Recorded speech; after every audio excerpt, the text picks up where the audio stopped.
The room smelled like burnt coffee and the particular kind of fear that comes from already knowing the answer before the question is asked. Admiral Cross stood at the head of the briefing table and did not look at the 7 faces watching her. She looked instead at the star map projected behind her, the deep red sprawl of Vrathi-controlled space, the thin blue needle of a flight path threading through it like a surgeon's incision, terminating at a pulsing white 300 light-minutes from the Vrathi home world. The command Nexus. The brain of the war. "You have all read your mission packets," she said. "So I won't insult you by explaining what you're looking at." No one spoke. Outside the station's viewports, the debris field of the Third Fleet caught the light of a distant sun, 10,000 tons of human engineering, spinning slowly in the dark, the remains of the last conventional attempt. 6 weeks ago. 2,000 lives. Cross finally looked at them. 7 pilots. The oldest was 34. The youngest was 19, and he was sitting at the far end of the table looking at his own hands as if he'd never seen them before. "I want to be clear about something," Cross said. "This mission was not designed with your survival as a parameter. That is not a failure of planning. It is the plan. You will fly through the Vrathi exclusion corridor at maximum burn. You will not slow down enough to fight effectively. You will not have fuel for a return vector. You will lose ships, probably most of them, to Vrathi intercept squadrons before you reach the Nexus perimeter." She paused. "The mathematics requires that most of you die in order for one of you to reach the target." She let that settle. "I will not tell you that you have to do this. You are all volunteers, and you may stand down right now, without consequence, and I will think no less of any of you." She looked at each face in turn. "The question I need answered, before I authorize this mission, is simple. Do you understand what you have agreed to?" Silence. Then, one by one, they answered. What follows is their story. All of it. Not just the flying. Because the dying part only takes a moment. It's the living that takes everything. The thing Marcus Okafor had never told anyone, in 34 years of keeping things to himself, was that he had been a farmer before he was a pilot. Not in the romantic sense. Not the kind of farmer who watches sunsets and understands the land. He had run automated irrigation systems across 200 hectares of modified soybean fields on a colony world so unremarkable it didn't even have a proper name yet. Just a catalog number and a promise, the kind of promise Earth had been making to settlers for 50 years, the kind that usually meant you will have a hard life, but it will be yours. It had been his. The Vrathi had taken it in the 2nd month of the war. Not as a military target. The colony wasn't strategic. They had simply passed through, the way a boot passes through an anthill. He had been off-world on a supply run when it happened. He had watched the thermal signature on his cargo ship sensors, from 40,000 kilometers out, as everything he'd spent 12 years building went from signal to silence in 11 minutes. His wife Adiz had been in the eastern fields. His daughter NNE had been in the school. He had flown home anyway. Had spent 6 hours in a rescue suit, walking a grid, looking. The colony had 212 residents. He found 3. Adiz was not among them. NNE was not among them. For the year that followed, Marcus Okafor had done several things. He had joined the Earth Defense Force and become, within 8 months, the highest-rated intercept pilot in the 4th Fleet, not because he was talented, though he was, but because he did not have any particular interest in his own continued existence, which turned out to be a significant advantage in a dogfight. He had also, in his quarters, late at night, written 11 letters to his daughter, as if she might somehow still receive them. And he had, in the earliest hours of the morning, when the station was quiet, gone to the observation bay and looked at the stars, and tried to understand what kind of universe could allow what had happened. He had not reached a conclusion. What he had reached, eventually, was this: a chair at the end of a briefing table, on a day that Admiral Cross had told him very clearly was the last day of his professional usefulness, the last chance for his death to mean something other than a training accident or a bar fight or cancer, which is how pilots usually went when there wasn't a war. He had said yes immediately. Not out of bravado. Not even out of grief. Not anymore. Grief had burned itself down to something quieter in him, something that just sat in his chest like a coal. He'd said yes because he was a farmer, and farmers understood this. Sometimes you burn a field. Sometimes the only way to get something to grow again is to let everything that's already there go up in smoke. He was the field. That was fine. On the first day of their transit to the launch corridor, Marcus took the watch rotation that no one wanted, 0300 to 0600, ship time, the hours when the brain does its worst work. He sat in the cockpit of his assigned ship, an old Harrier-class interceptor the crew chief had named Patience in stenciled yellow letters, and ran pre-flight checks he didn't need to run, and listened to the sound of 7 ships flying in formation. 6 other heartbeats, out there in the dark. He realized, the oldest, which meant, mathematically, statistically, given the structure of what was coming, he would probably be the first. He found he didn't mind. What he found himself minding, unexpectedly, in the way that small things become enormous in the dark at 0400, was the kid at the end of the table. The 19-year-old. He'd looked up his file during the mission briefing download, and the file said, Kai Amara, born Mars Colony 7, no next of kin listed, accelerated pilot training program, top of class, no prior combat. No next of kin listed. Not deceased. Listed. Which meant the kid had written no one down. Which meant either there was no one, or there was someone he hadn't told. Either way, it was the saddest sentence Marcus had read in a year full of sad sentences. He opened a channel to Kai's ship, the Perseverance, the newest old of the 7, a Harrier variant that had been decommissioned once and then commissioned again because there was nothing left, and sat there with his finger on the transmit key for almost a full minute before he pressed it. "Kid," he said. A long pause. Then, "I'm awake. I know. I can see your NAV systems running hot. You've been plotting approach vectors. Maybe. We're 3 days from the corridor. I know that." Marcus looked at the stars for a moment. "You eat today?" Another pause. Longer this time. "Not really. There's protein rations in Bay 4. They taste like sadness, but they'll keep you flying." He released the transmit key, then pressed it again. "Eat something, Kai." A very long silence. Then, quietly, through the static, "Yes, sir." Marcus sat back in his seat and looked at the star map and at the thin blue needle threading into red space, and thought about burning fields, and thought about the things that grow back after. He wasn't sure anything would. But he thought about it anyway. Dr. Priya Vasanthakumar, Daya's mother on Titan, who did not know her daughter was doing this, had a saying, "The body always knows the truth before the mind admits it."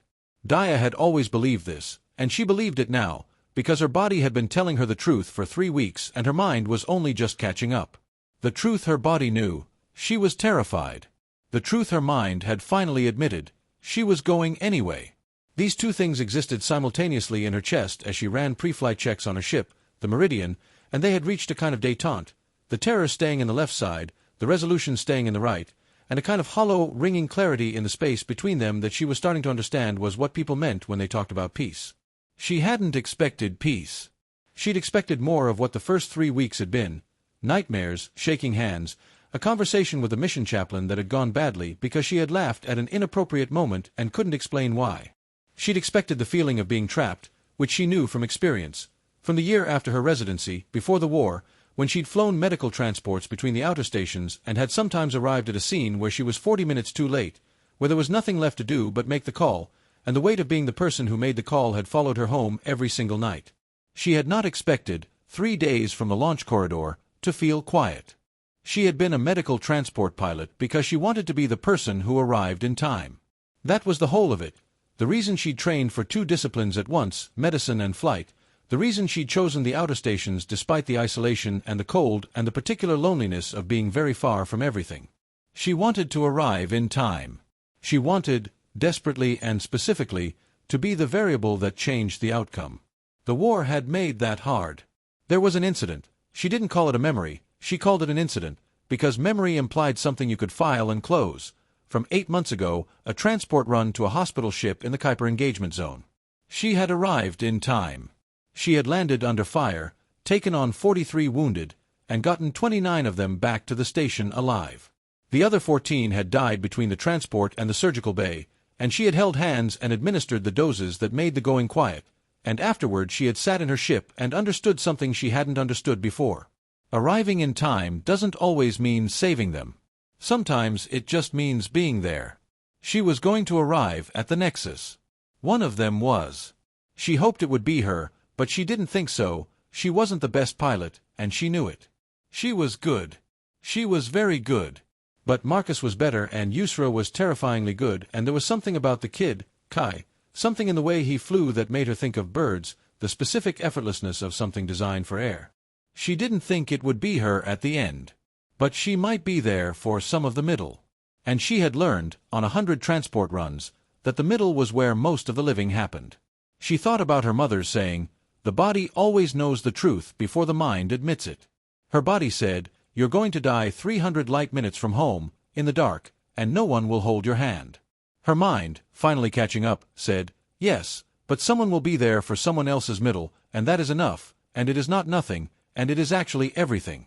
The hollow, ringing clarity expanded a little in her chest. She put on her headset.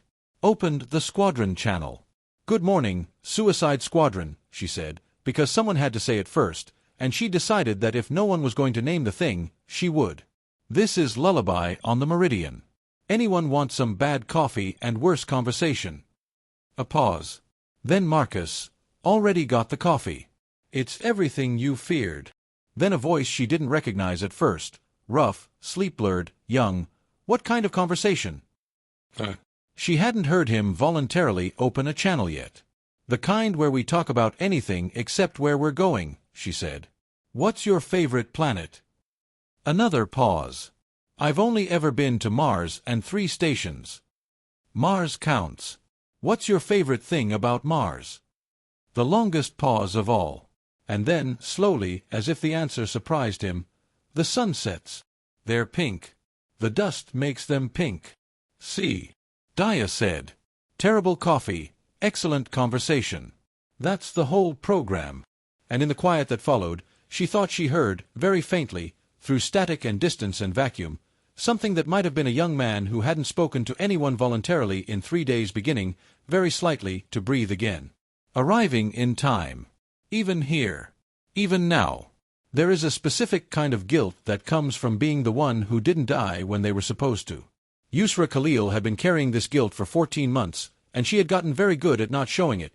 She had, in fact, gotten so good at not showing it that her psyche valve had cleared her 3 times running, and her commanding officers considered her the most reliable pilot in Black Squadron, and none of them knew that she had not slept more than 4 hours consecutively since the Io engagement, where 6 members of her 8-person reconnaissance team had been killed in action, and she had survived by flying into a debris field so dense that the Vrathi intercept drones couldn't track her, and had stayed there for 11 hours, moving, always moving, listening to the silence on her comm where her team's voices should have been. Chen, Park, Osei, Abrams, Nakagawa, Reyes. She knew all their middle names. She knew what Chen was saving up to buy. She knew Park's son had just started walking. She knew Abrams had a recurring argument with her sister about the proper way to make rice, a debate so unresolvable and so thoroughly documented over 6 months of shared barracks that the entire team had taken sides, and Yusra had been firmly in the sisters' camp, and she had planned to tell Abrams she was wrong about the rice for the rest of their natural lives. She had no one to be wrong at now. She had filed the reports. She had attended the memorial. She had received the citation she did not deserve. And then she had gone back to flying, because it was the only thing she knew how to do, and she had flown every mission since with the kind of precision that scared the newer pilots, the kind that looks like calm but is actually the complete suppression of every self-preserving instinct in favor of one single overriding directive. Do not let this happen again. The problem with that directive was that it was impossible. She was a pilot. This kept happening. When the Suicide Squadron mission was posted, internally, quietly, a request for volunteers forwarded only to pilots with certain clearance levels and certain performance metrics, Yusra had felt something she hadn't felt in 14 months, which was relief. Not because she wanted to die. That was important, and it was true, she did not want to die. She had, in the dark of her quarters, actively and specifically and with great conviction, preferred not to die. She was 31, and she had things she wanted to see, and books she had not finished, and she had never been to Japan, and she had always intended to correct that. The relief was different. It was the relief of a mission with an honest accounting. 6 people might die so that 1 person could get through. That was the math. It was terrible math. But it was stated math, transparent math, math she could hold in her hands and examine, unlike the math of every other mission she'd flown since Io, where the mission brief said acceptable risk and the outcome said 6 of your people in body bags. At least here, she understood what she was agreeing to. She might be one of the 6. She might be the one who got through. But the equation was honest, and for the first time in 14 months, the guilt in her chest had somewhere to go. She would not fail these 6 people. She had pulled their files the night after the briefing. Marcus, Daya, Ren, Joss, Tomas, Yuki. She had learned their middle names. On the second day of transit, Yusra did what she always did when she needed to think clearly. She ran simulations. Not battle simulations. She was running those too, constantly, obsessively, but specifically the subsection of the approach corridor around Waypoint 7, where the Vrathi defense grid was densest, where their intercept pattern analysis suggested they would lose at least 2 ships in the first engagement. She ran the simulation 417 times. On the 418th run, she found something. A gap. Tiny, 2 seconds of lag in the Vrathi intercept rotation, a microsecond glitch in the defensive pattern that repeated exactly every 3.7 minutes, a timing flaw so small she'd almost dismissed it as a sensor artifact, and would have, except that she'd run the simulation 417 times and the artifact was consistent. She opened the command channel. "Marcus," she said, "can you get everyone on?" 5 minutes later, 7 pilots were looking at a holographic representation of Waypoint 7, watching a tiny blue arrow thread through an impossibly small window in a rotating wall of red. "This is 2 seconds, Yusra said, "and it repeats every 3.7 minutes. If we hit the gap at exactly the right time, we go through instead of around," Marcus said quietly. He was studying the simulation with an expression she couldn't read. This changes the approach geometry on waypoints 8 through 11. "Yes." "How many runs?" 418. Silence on the channel. Then Daya, "That might save one of us." "Or 2, Yusra said, "depending on how we structure the formation." Another silence. Longer. Then, from the end of the channel, the kid's voice, quiet and precise. "If we go through the gap 2 seconds early on the approach, we can use the Vrathi intercept drone's own momentum against them at waypoint 8. They'll be completing their rotation when we're already past. It buys 4 more seconds of clean air." Everyone was quiet. "How do you know that?" Marcus said. A pause. "I ran the simulation. While you were talking." Yusra stared at the holographic display for a long moment. Then she looked at the data from Kai's simulation, which had appeared on the shared screen, and it was correct, and it was elegant, and it was the work of someone who saw space the way she saw it, as a pattern, a language, a set of rules that could be read if you were patient enough to look. "Okay," she said. "We're going to run this together. All 7 of us. Every spare moment until we hit the corridor." She looked at the gap. 2 seconds, 3.7 minutes, a needle's eye in a killing field. "We are going to thread this." For the first time in 14 months, the guilt in her chest was completely quiet. She was using it for something. Ren Solaris built things. This was the central fact of him, the thing that had been true since he was 7 years old, taking apart the recycling processor in his family's HAB unit on Europa, the thing that had driven him through an engineering degree and a shipwright certification and 15 years in the fleet's design division, the thing he came back to even now, 3 days from a mission that would kill him, sitting in the cockpit of an old Harrier that he himself had spec'd out the retrofit for, running his hands over the console with the specific tenderness of someone who knows exactly what each component cost and why. He was the one who had answered the design brief for the Suicide Squadron mission. He had not known, when Admiral Cross sent him the brief 8 weeks ago, what it was for. He had known it was classified. He had known the parameters were unusual. 7 ships, stripped of standard fuel reserves, loaded with a one-way payload, optimized for maximum burn and minimum mass. He had looked at those parameters and understood immediately what they implied, and he had done his job, because he was an engineer, and an engineer's job is to solve the problem in front of them. He had made them fast. He had made them maneuverable. He had made them as survivable as the parameters allowed, which was not very. He had thought, for one moment, these are ships designed for people who are going to die, and then he had closed that thought and gone back to the specifications. 2 weeks later, he'd seen the volunteer request. He'd stared at it for 4 days before he submitted his name. He was going to tell himself, if anyone asked, that it was because he wanted to make sure the ships performed as designed. That was true. But it was not the whole truth. The whole truth was that he had built the mechanism of this mission, and he could not watch the mechanism from a distance and call himself a bystander. Ren spent most of his transit time where he was most comfortable, which was underneath things. Specifically, underneath the Determination's primary drive housing, a space approximately 40 centimeters high and 8 meters long, accessible only if you removed 3 panels that were not technically meant to be removed in flight. He had removed them immediately and replaced them with quick-release catches that only he knew how to operate, and he spent 4 or 5 hours a day in there, in the dark, with his tools, making small adjustments. The others asked him what he was doing. "Making her faster," he said. Which was true. But mostly he was making her better, finding every inefficiency, every tolerance that could be tightened, every junction that could be reinforced. He was building because building was how he thought. He was also thinking about the torpedo. 1 torpedo per ship. That was the payload. If all 7 ships had made it, which they weren't going to, there would have been 7 attempts on the Nexus. The math had been designed so that even 1 was enough, given the yield and the target architecture. He had spec'd the yield himself. He kept thinking about the architecture of the Nexus. He'd studied it obsessively, the way he studied every target, not as a weapon system analyst, but as an engineer, someone who wanted to understand what had been built and how and why. The Nexus was remarkable. He hated that it was remarkable, but it was an engineering achievement of genuine complexity, a distributed command structure housed in a physical space that was simultaneously a communications hub, a power relay, and what the intelligence assessments described as something like a nerve center, a place where a significant portion of the Vrathi command consciousness actually resided. Which meant, and this was the part he kept coming back to, alone under the drive housing in the dark, that destroying the Nexus was not just destroying a building. It was more like a lobotomy. He was building a lobotomy.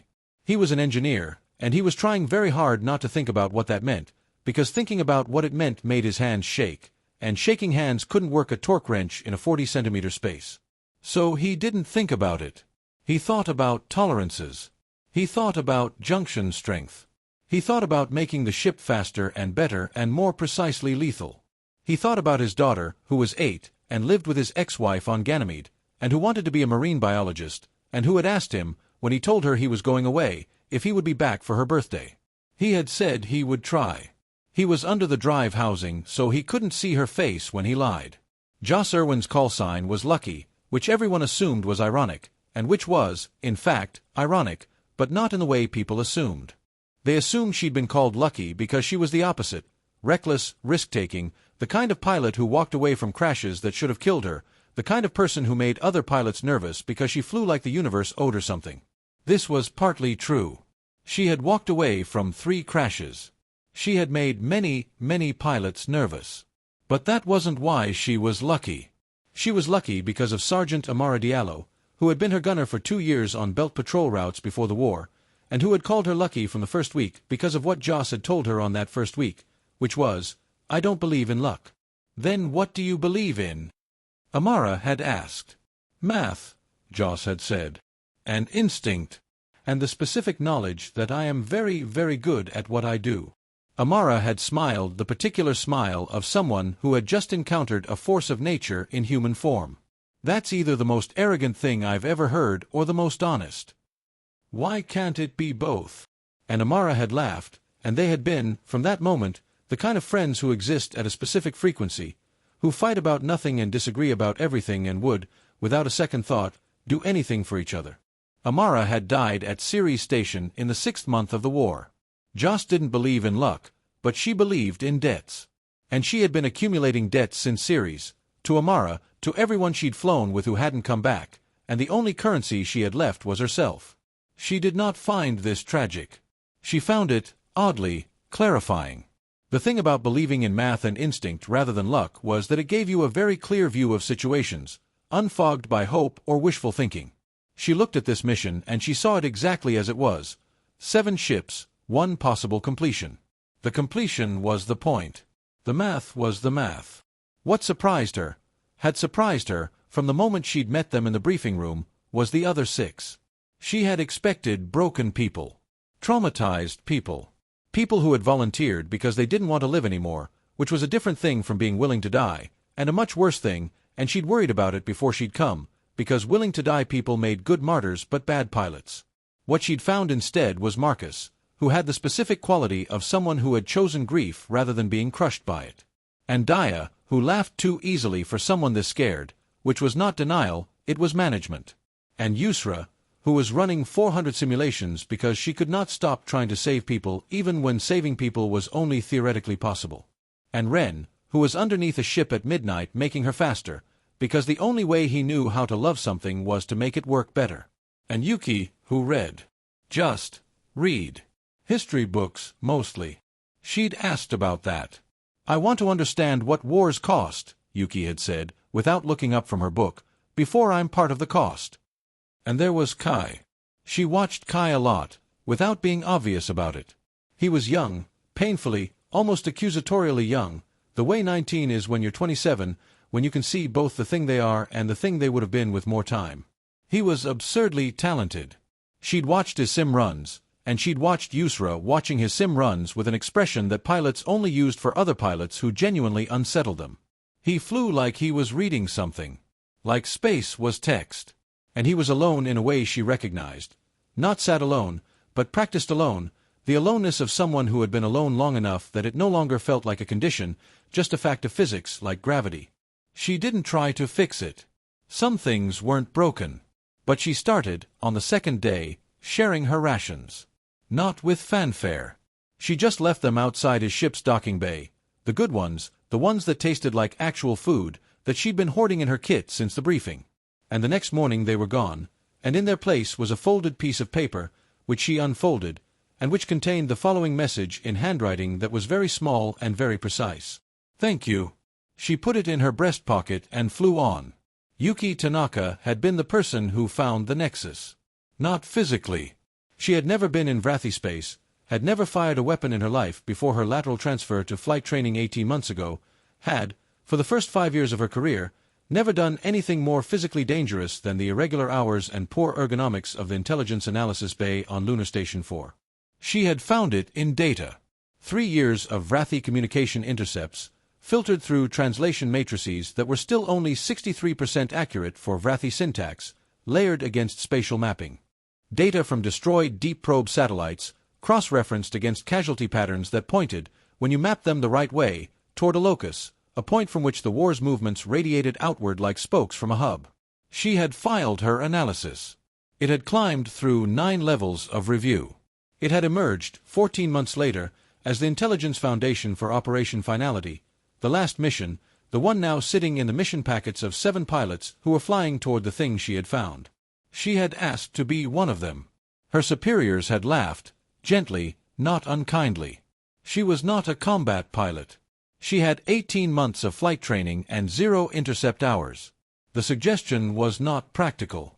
She had gone back to her quarters and spent one night thinking about what it meant to find a thing and then hand it to someone else to do something with, and whether that was enough, and concluded, with the same cool analytical clarity she brought to intercepts, that it was not. She had submitted her pilot certification results. She had not mentioned that she'd spent the 18 months since her transfer spending every available hour in simulators, that she had quietly, without telling anyone, clocked more simulation hours than pilots with twice her training time, that she could fly well. Not brilliantly, she had no illusions about brilliance, but well, and consistently, and with the specific advantage of someone who had spent 5 years learning to see patterns in noise. Her superiors had looked at her certification results and stopped laughing. She had been given a ship, the Clarity, which she had named herself, and a slot at the end of a briefing table. She brought books. History books, specifically.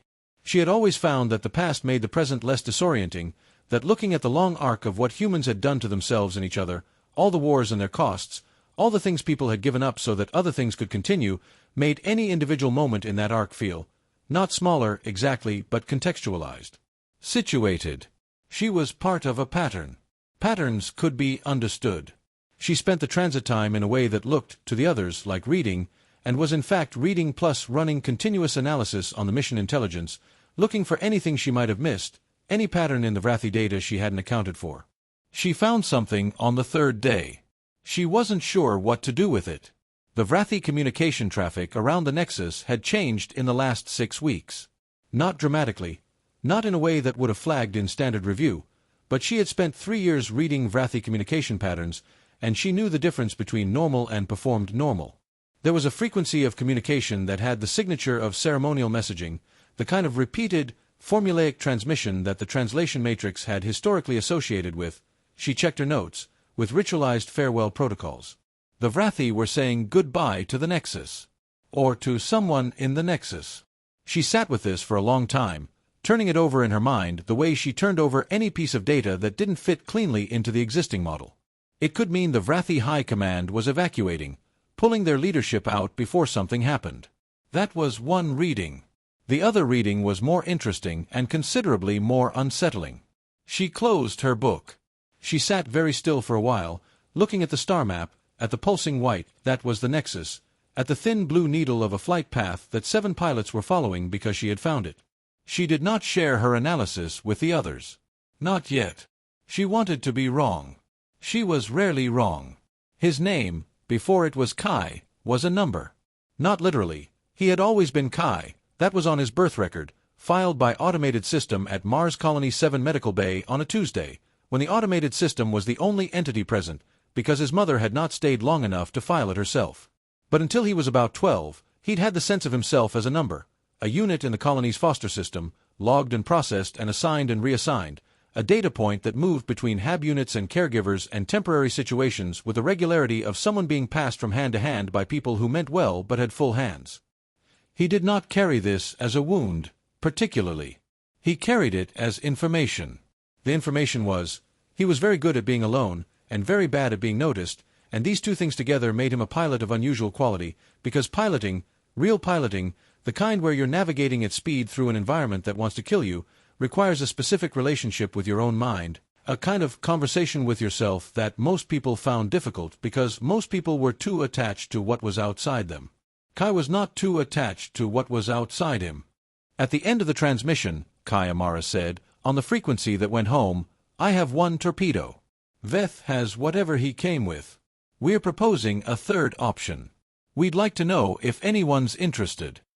Cross sat in the communications bay for a long time after the transmission ended. She thought about 7 ships. She thought about 5 people she would have to write letters to. No, for Ren's ex-wife, his daughter who wanted to be a marine biologist. She thought about what she had sent them to do and what they had done instead, what the last of them had done instead. She thought about the word costly, and what it would cost to say yes to what was being proposed, and what it had already cost to get to the moment where it could be proposed. She opened the command channel. Get me the Vrathi diplomatic frequency, she said. A pause. Admiral, we don't have a diplomatic frequency. There are no. Then build one, she said. We have a template. The war did not end that day. Wars don't end in a day. This is one of the things they don't tell you, along with all the other things they don't tell you. The talking that Kai and Veth began in the chamber took, in the end, 11 months. There were disagreements. There were factions on both sides who wanted to fire something at someone. There were days when the ceasefire held by the width of a hair. But the Nexus was not destroyed. And no more ships were sent. And in 11 months, in a room that contained more translators than either side had fielded in the entire war, something that could be called an agreement was signed, though both sides understood that an agreement is not an ending, only a beginning of a different kind of work. Kai Amara was at the signing. He was 20 years old. He had, by that point, learned enough Vrathi to not need the translator for the simple things. He had also, by that point, told someone what the pink sky meant. Yuki was there too. She had wanted to be wrong about the war, and she had been right about the farewell transmissions, and she had found that being right about the painful thing was still better than being wrong about it, because being right meant being able to act, and she had spent the 11 months acting. There was a memorial, eventually, for the 5 who had not come back. It was built on a station between human and Vrathi space, which was a strange place to build things, but also the right place, because it was between, and between was where everything that mattered had happened. On the memorial were 7 names. 8, if you counted Veth's, which the humans had agreed to include, because Veth had also lost people on the way to the room, and loss is loss in any language, even a language you only understand 63% of. The memorial said, at the top, what they paid for. And underneath, because Kai had asked, and because Kai had earned the right to ask. Don't make them pay it again. Kai stood at the memorial on the day it was unveiled. He stood there for a long time. He had, in his pocket, a small piece of paper, very small, very precise handwriting, that said, "Thank you."